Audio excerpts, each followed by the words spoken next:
this is all a figment of your imagination. Cool, huh?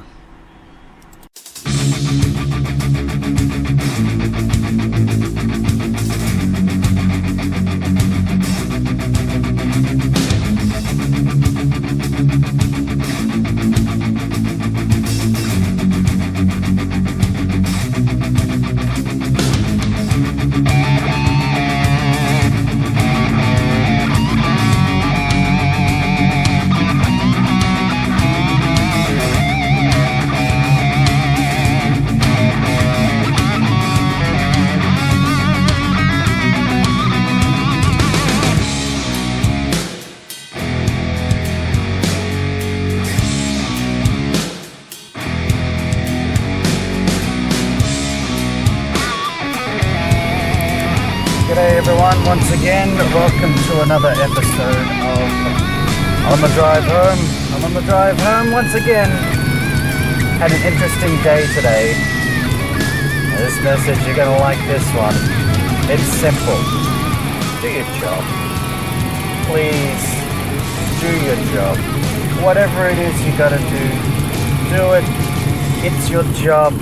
If you've got a task, if you've got an obligation, if you've got a duty, if you've got something that you need to do, especially if you're getting paid for it or if you're receiving something in return for it, or even if it's just someone asked you nicely, politely, gave you their polite inquisition and said, is it possible that you could please help me out in this situation?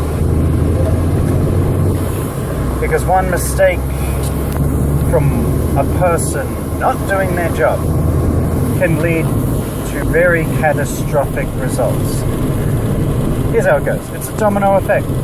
One person doesn't do something. They don't inform someone of a certain detail, of a certain time, of a certain place, or a certain description. That information gets passed on. It's incorrect. Details are wrong. Something in it is incorrect because someone didn't do their job properly, or they just simply didn't do it at all. But in this case, they didn't really do their job. They did it a little, but they didn't really do it all. So then that information got passed off. It's incorrect. It gets flagged. And guess who will cop the blame for it? Not the person who passed the information on, but the person who initially sent the information. Yes, I guess you all picked it up. It's me.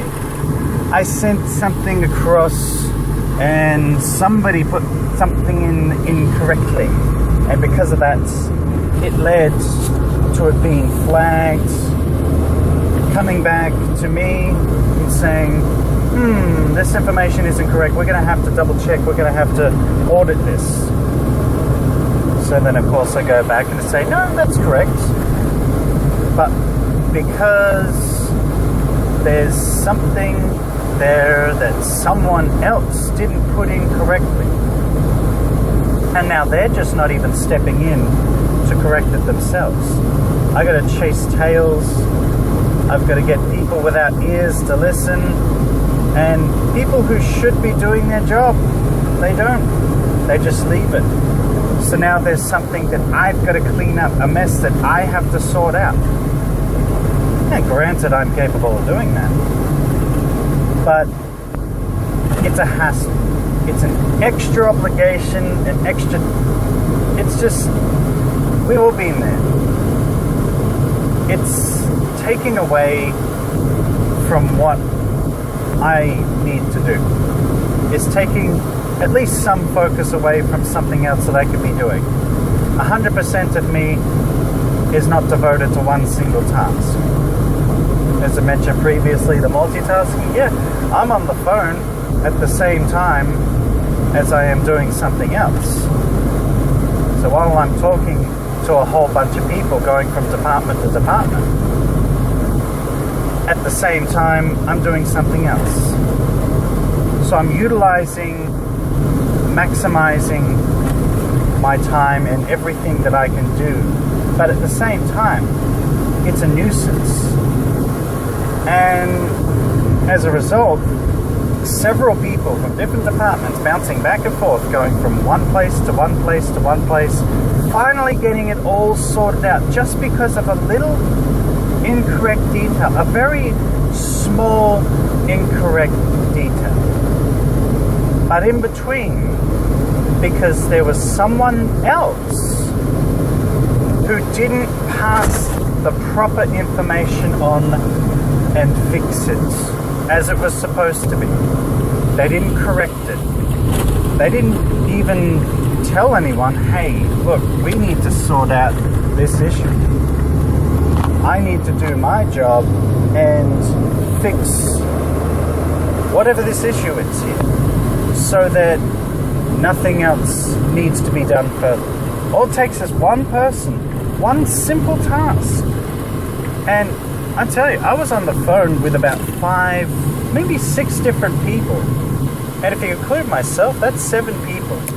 And if you were to include all the data entry people, whoever else were responsible for that one little tiny discrepancy in information which caused an escalation, which is obviously going to cost a lot in administration.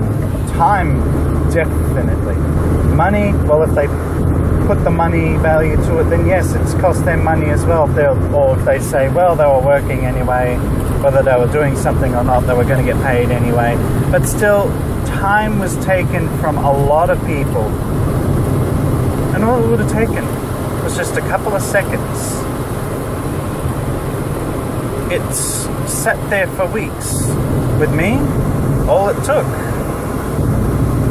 was one phone call, a couple of hours, and then about 30 minutes of one person who actually was doing her job to fix the issue.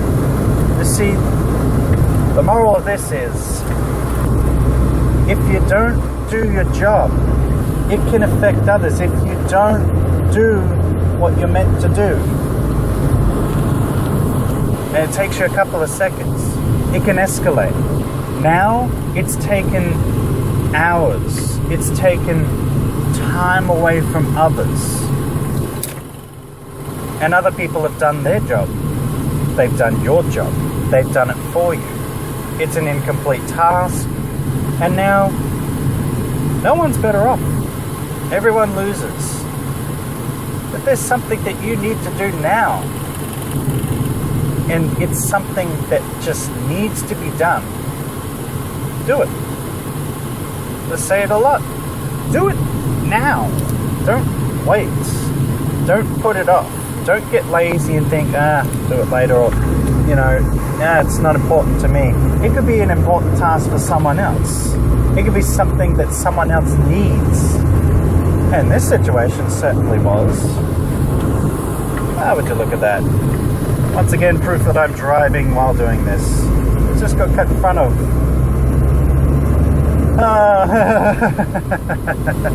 And we're reaching a red light anyway.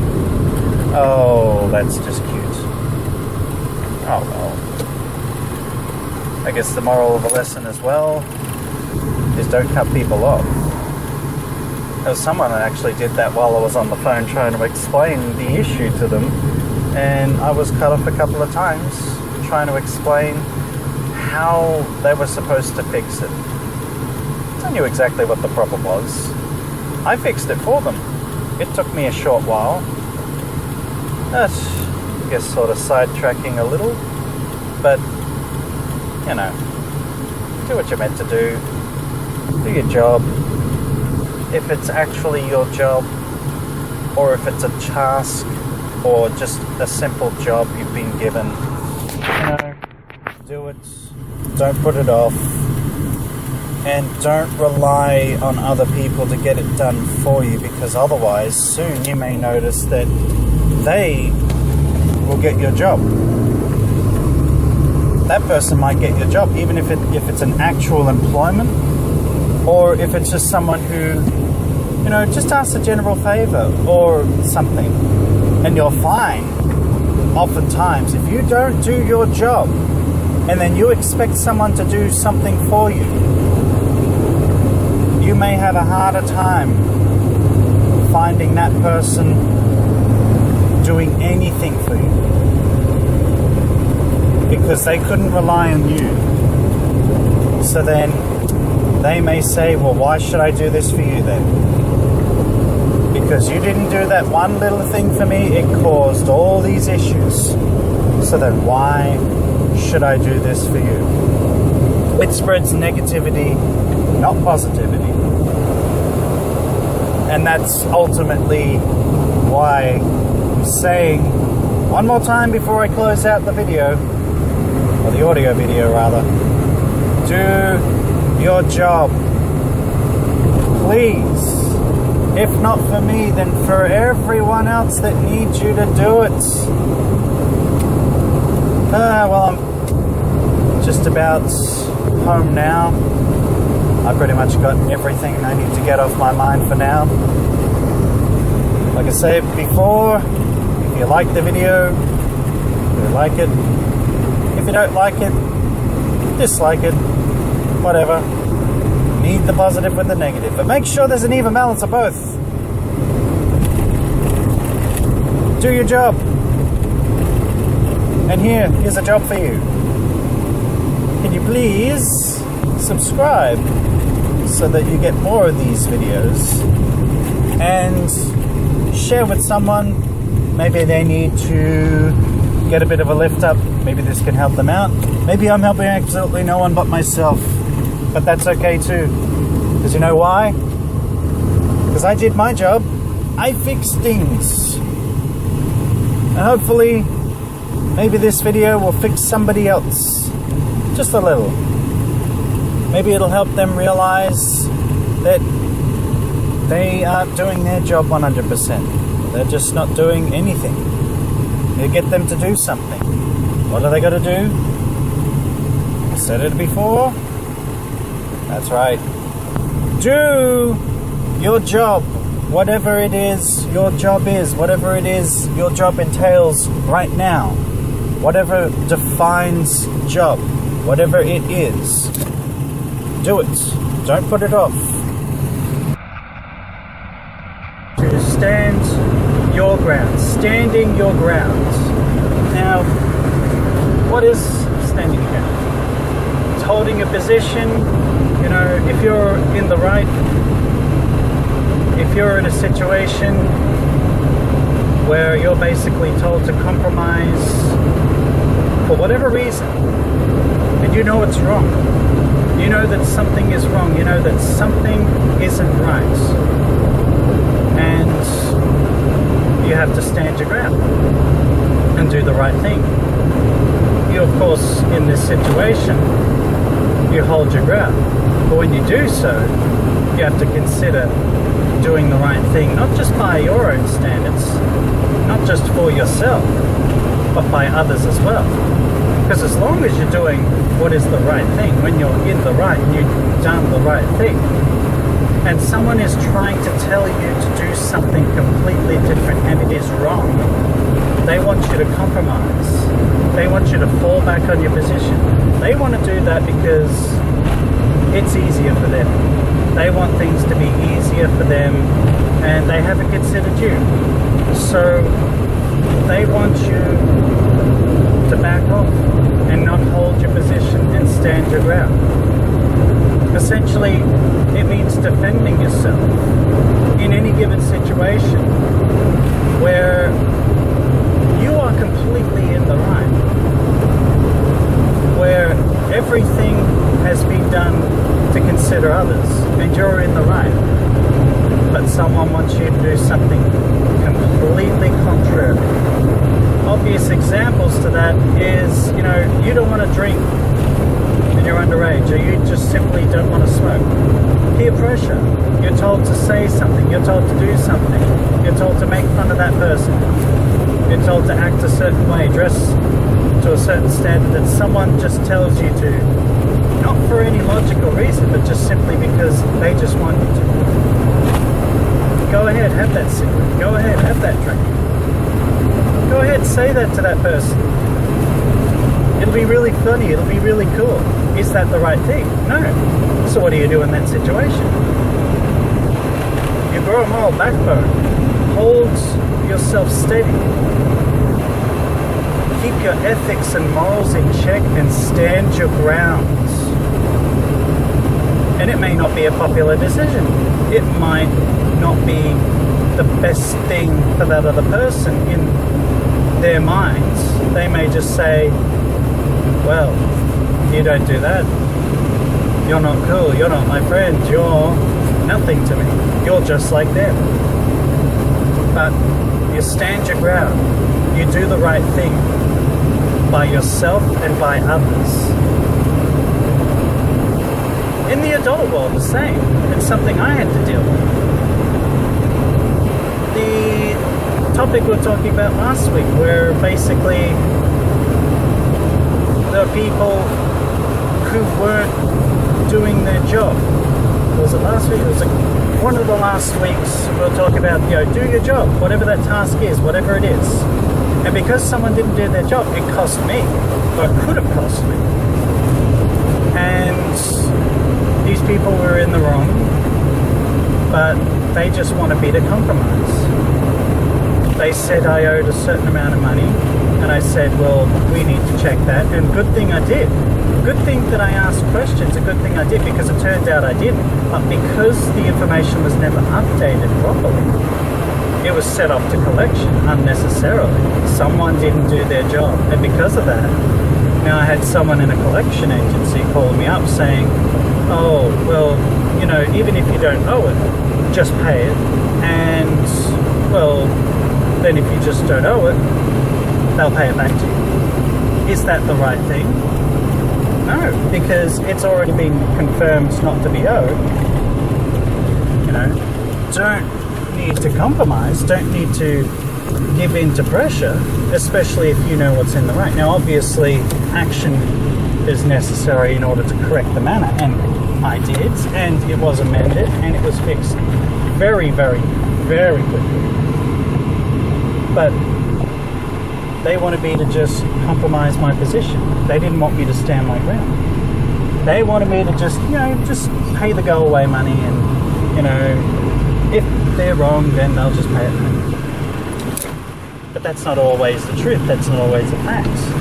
And it's not the right thing, especially if it's because somebody else is doing the wrong thing.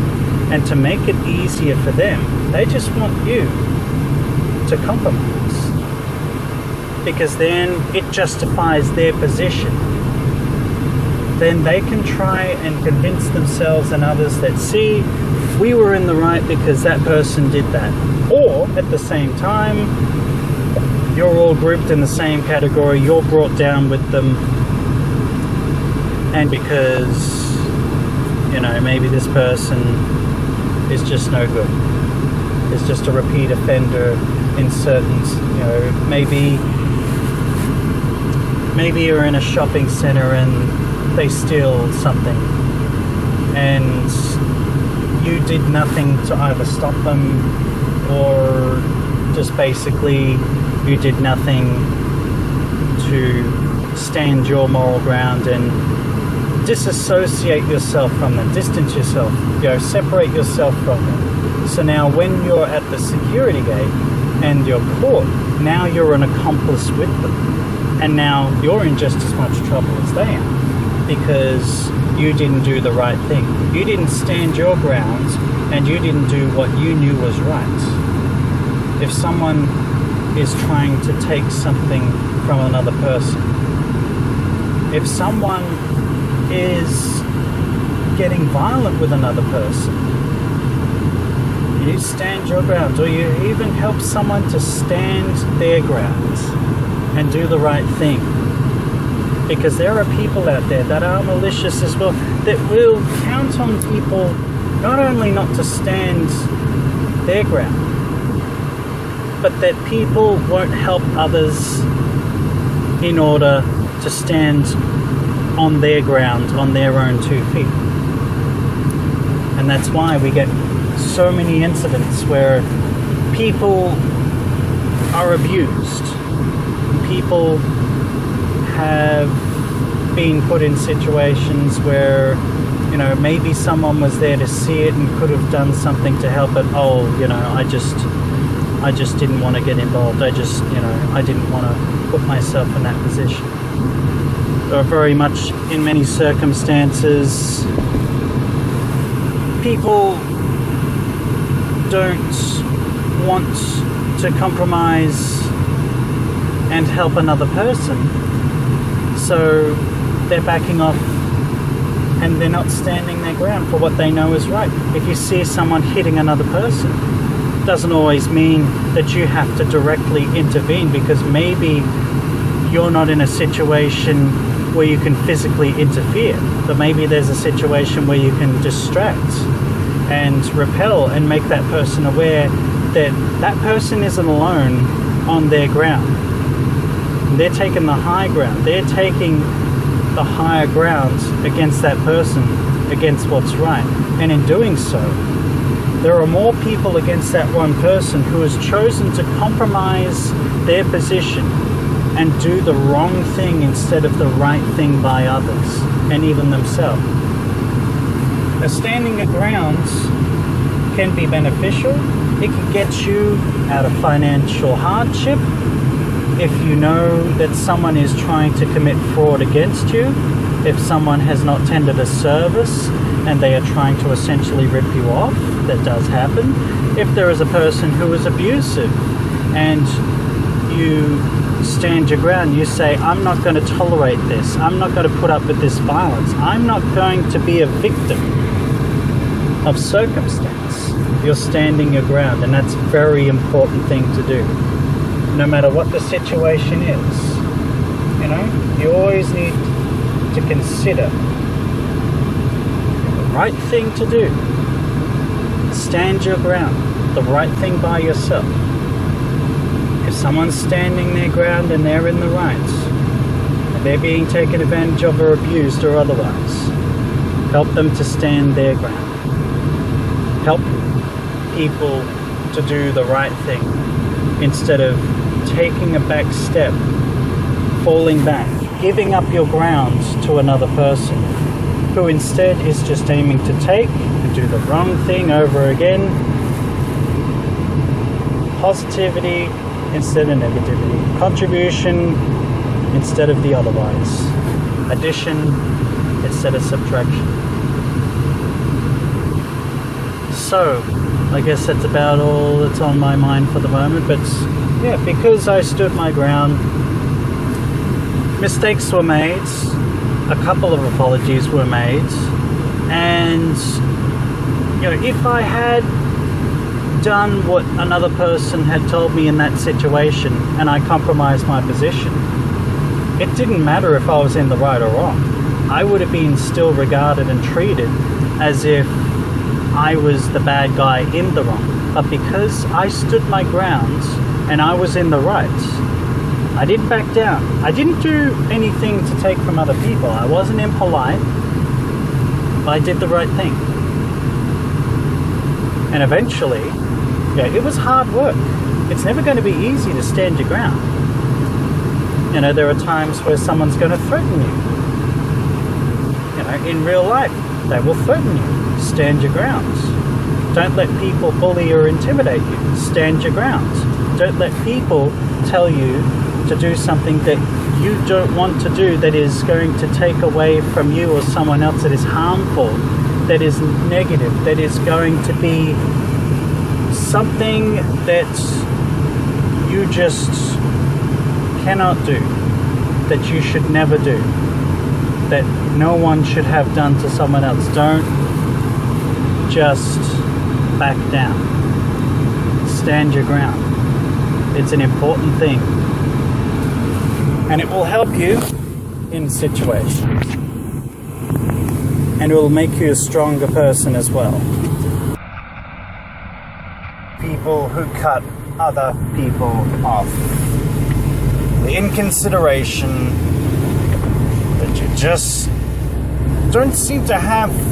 You just can't look before you come across. So sometimes you know that someone's there and you just cut in front, you cut in, and it creates a situation that is now inconvenient for everyone. It is now a more dangerous, volatile situation. You cut someone off from behind. You risk pit maneuvering them off the damn road. Like in all those world's wildest police videos. All the chases, the pit maneuver, it's really not that hard to do. All you got to do is just clip the rear end of a vehicle and they will lose control immediately. Especially when you're at a high speed. Not only that, you cut off the brake distance you have from the driver in front of you. If you cut someone off in front, same problem. You reduce the braking distance and thus increase the chance of an accident.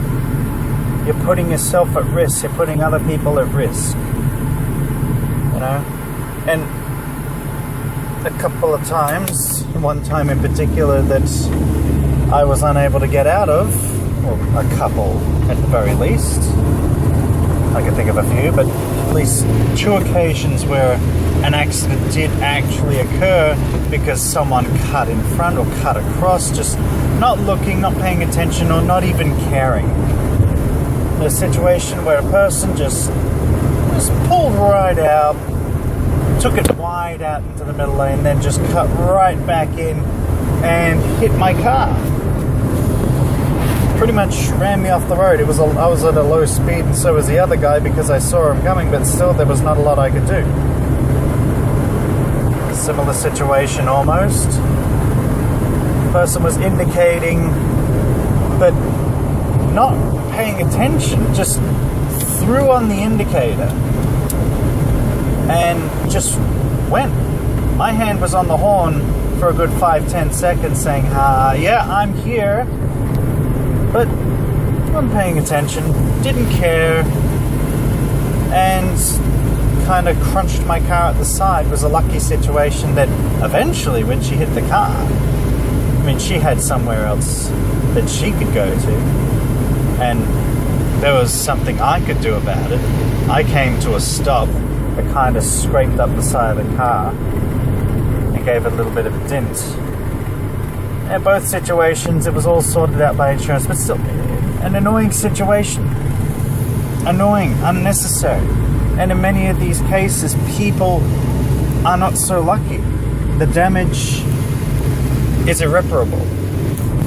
It can affect the vehicle that you're driving. It can affect the person in the vehicle. You could kill someone just because you didn't have the consideration for other people. You cut them off. And we all know where I'm going to go with this right now, of course.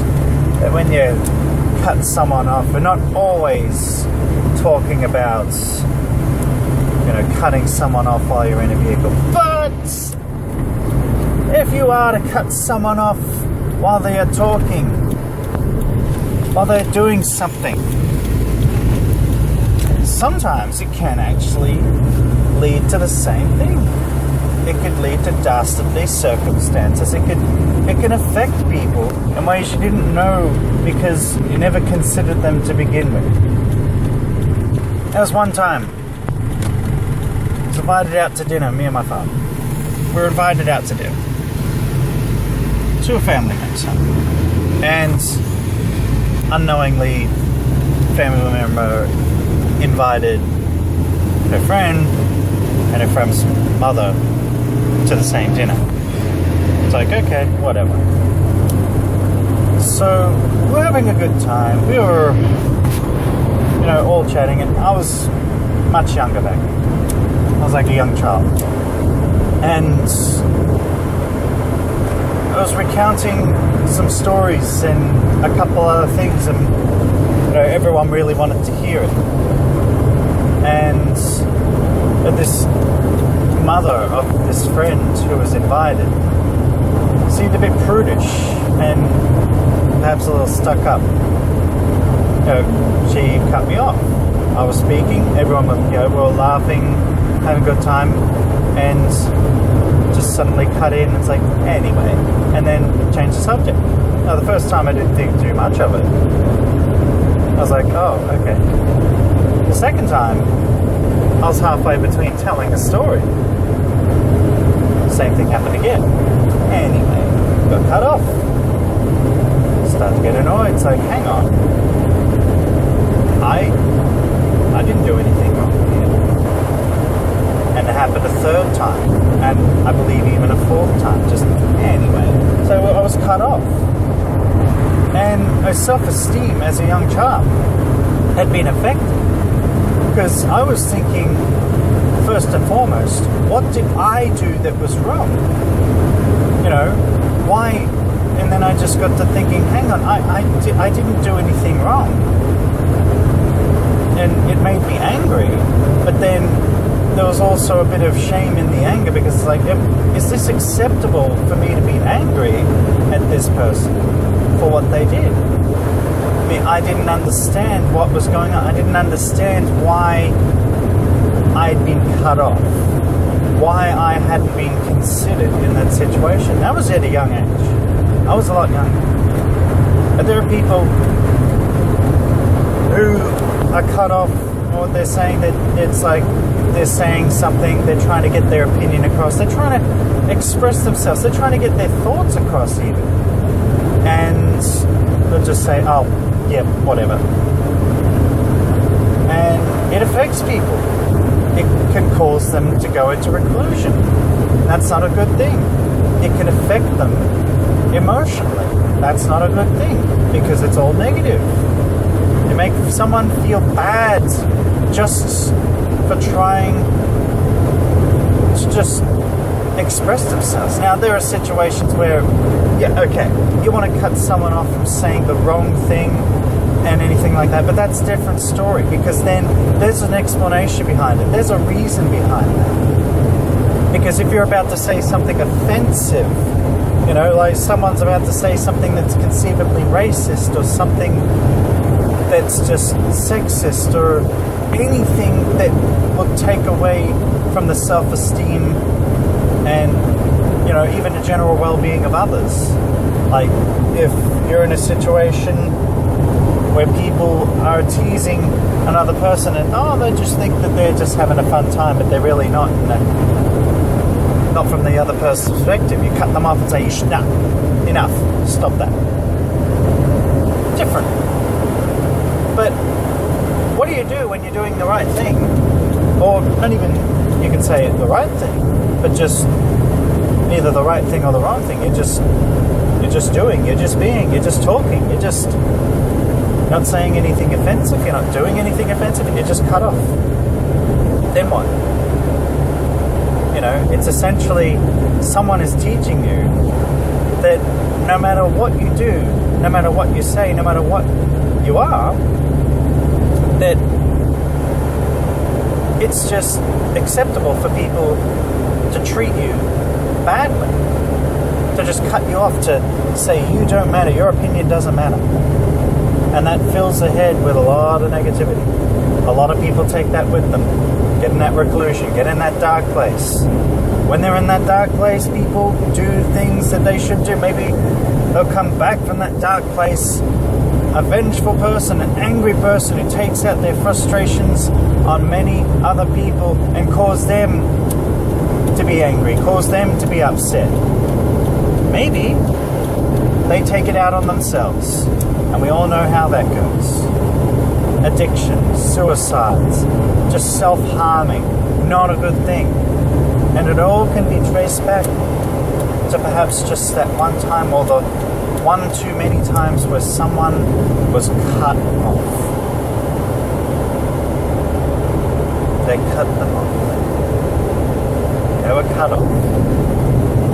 They were made to feel like they were inferior, like they didn't matter. And then now they believe that. Not a good thing.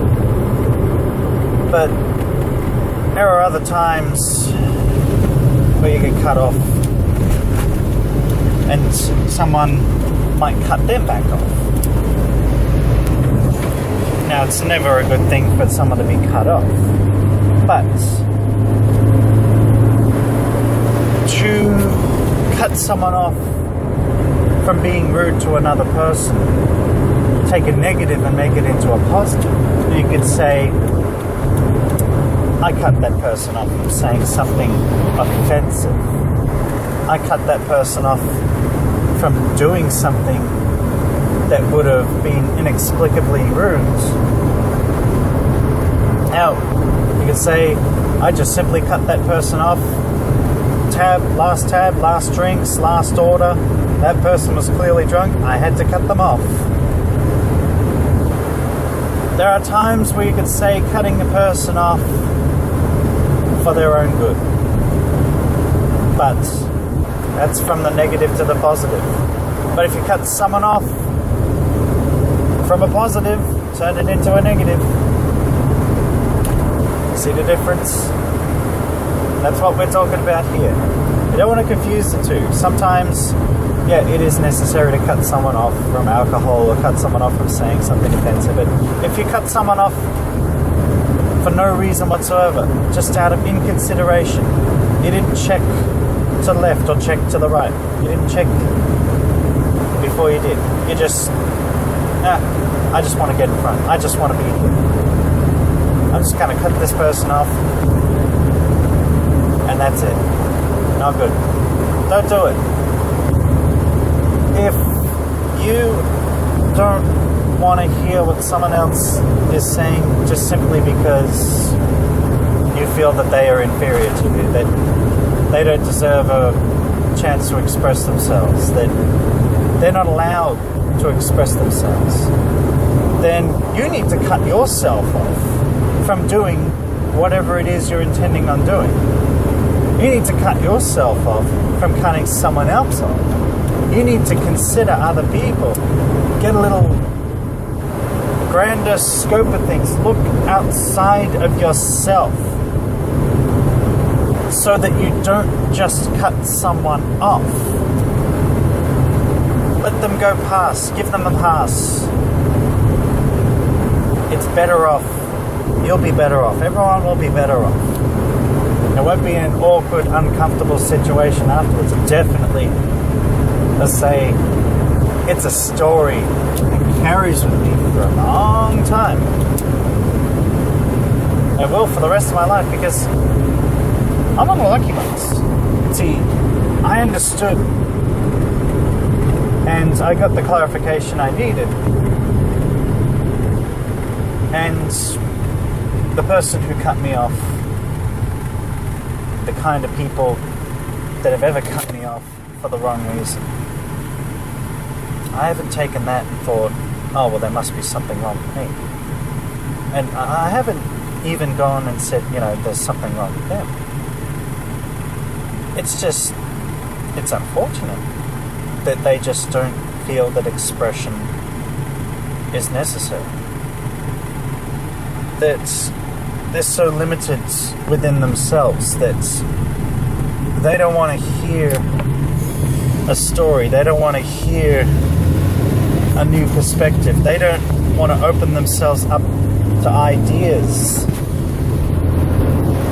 Or that a young child could tell a story that would make a bunch of grown adults laugh. A recounting of a story that might be boring to one, but everyone else is enjoying.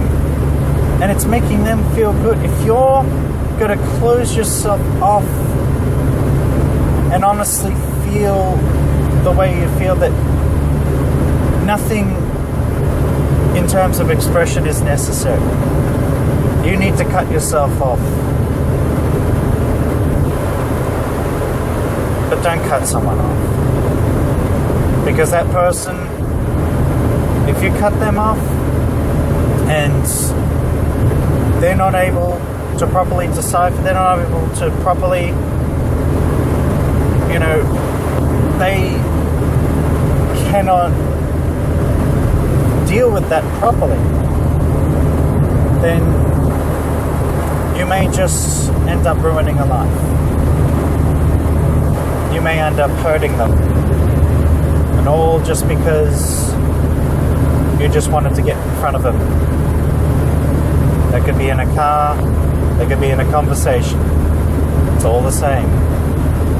Well, I don't want to cut myself off, but I am just about through driving here, so I got to cut it off here. But that's okay. And before I cut you guys off, like if you like, dislike if you dislike. Those 2 button options are there. Subscribe for more. Share with someone who maybe needs a bit of a lift up, a little bit of confidence boosting. Maybe there's someone who has a bit of low self-esteem, who's got themselves in a bad place. They've been cut off. They've been restricted. They haven't been able to get their point of opinion across. They haven't been able to say, the words that need to be said. People are just condescending to them. They need to get the confidence to speak up, to speak out. This video may help them. Maybe it's only helping me. Maybe I'm the only one who needs help, although in this case I doubt it. Because plenty of people have tried to cut me off in conversation and everything else. And, not very successful. I've learned to deal with people who cut me off, in fact. Maybe I should extend just this very little tidbit. I know, probably going into overtime now, and the drive is... I'm still driving, so it still counts. But anyone who tried to intentionally cut me off mid-sentence, the trick I learned is basically someone tries to talk over you and cut you off. Talk back over them.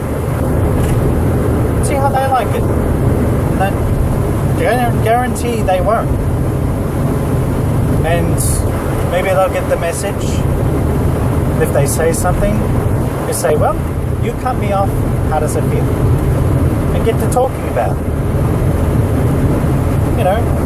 The conversation open up and say, well, even if you know someone who does cut people off, open up, converse, say, well, you just got cut off, how does that make you feel?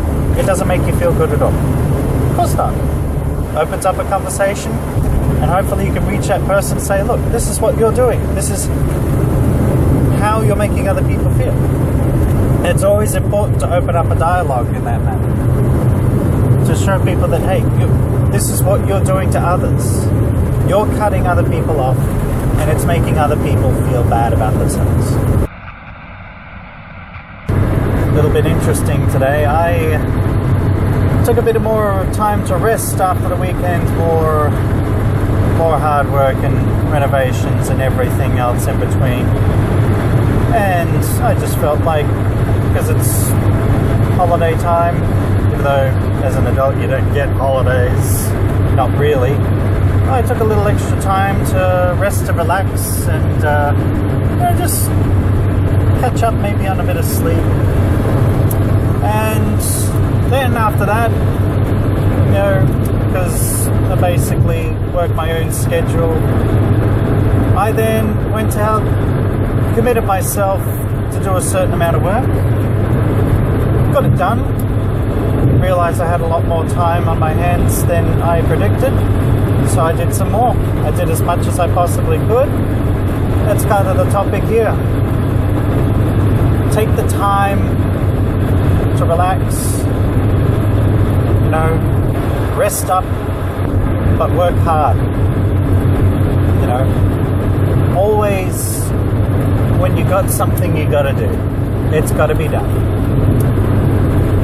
And you want to work hard. You want to put everything you've got into what you're doing. And then you want to take the time to rest.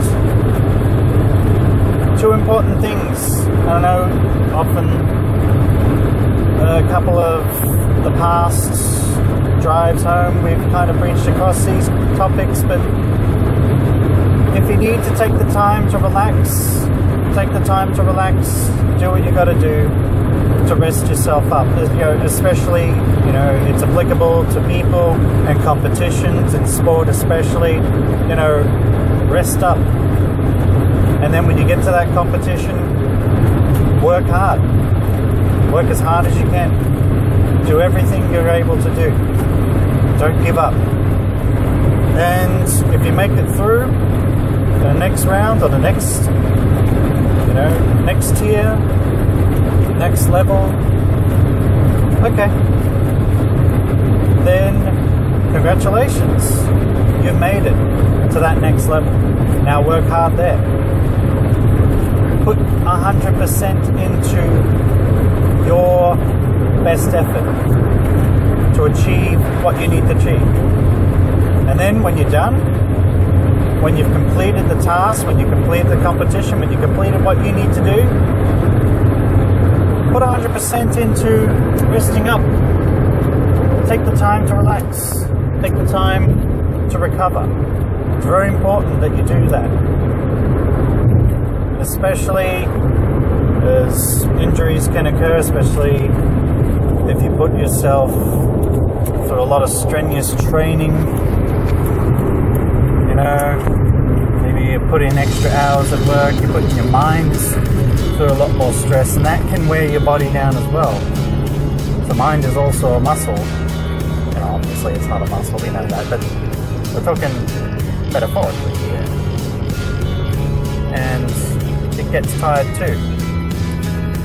So as much as you work hard, oftentimes, to rest, so that you get yourself back to 100%.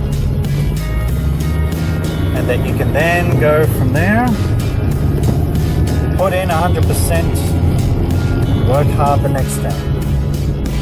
Push yourself even harder if you have to. I rested up, I worked hard, and now I'm driving home. I'm pulling in now. But as always, if you like, then do click that like button. Subscribe to get more videos. Some are a bit longer than this one. This one was a bit shorter, but hey, message can sometimes just be short and sweet. Get the point across, and share with someone who maybe needs a bit of assistance. Maybe get this message across to them. Maybe I'm the only one that just wanted to spat it off to myself and help myself, but that's okay. And as always, my name is Liam, and I will see you guys next time.